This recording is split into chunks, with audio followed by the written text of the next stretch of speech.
Alberta is facing a crisis of femicide, with an increase in reporting in both family violence and intimate partner violence. Women were already living in fear of their offenders finding them and their children, fear of being tracked, found, harassed, or harmed.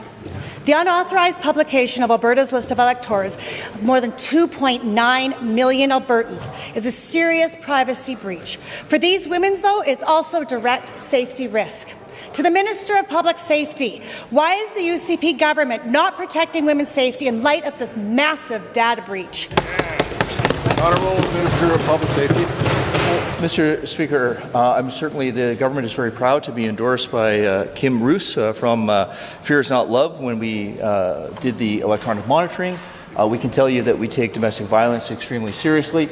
We want to make sure that all victims of domestic violence certainly have the coverage that they need and that they are protected. And that's why, of course, that we did the necessary steps in doing electronic monitoring and investing $4.1 million to make sure that we have that ankle monitoring bracelet program. Thank you. Given that for victims of domestic and sexual violence, privacy is critical to safety. But given the list of electors being released by the UCP supporting separatists included names, addresses, and phone numbers without consent. Given that this breach has increased danger, deepened trauma, created barriers to seeking help, this is a serious privacy breach for all Albertans, but for survivors of violence, it is a direct safety risk.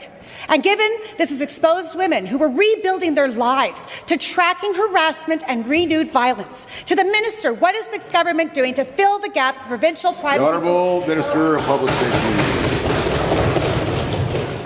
Mr. Speaker, this data breach was completely unacceptable. I want to thank the law enforcement community for stepping up and making sure that they are doing whatever they can to keep Albertans safe. I want to thank them for doing whatever they can to keep Canadians safe, Mr. Speaker.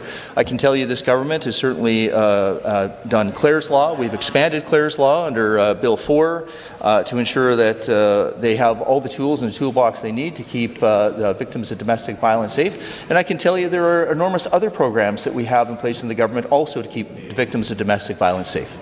Honourable Member.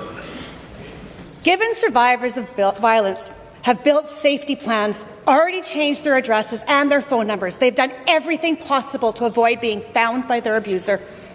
Given they've already installed the doorbell cameras, the security systems, we're double-checking the house locks, turning the outside lights on and looking over their shoulders. Given that privacy is personal and it is critical to safety, strong privacy protections save lives. What's more important to this government, letting their separatist friends get away with the biggest breach in Alberta's history, or finally doing the right thing and protecting Alberta women?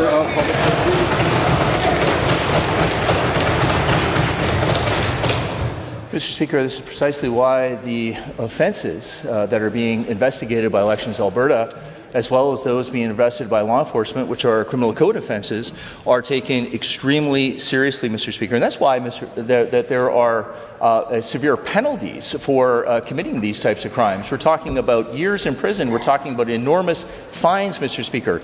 So right now I'd like to thank members of the RCMP. I'd like to thank members of all the law enforcement communities, and I'd like to thank any of the investigative bodies who are investigating this very, very serious breach.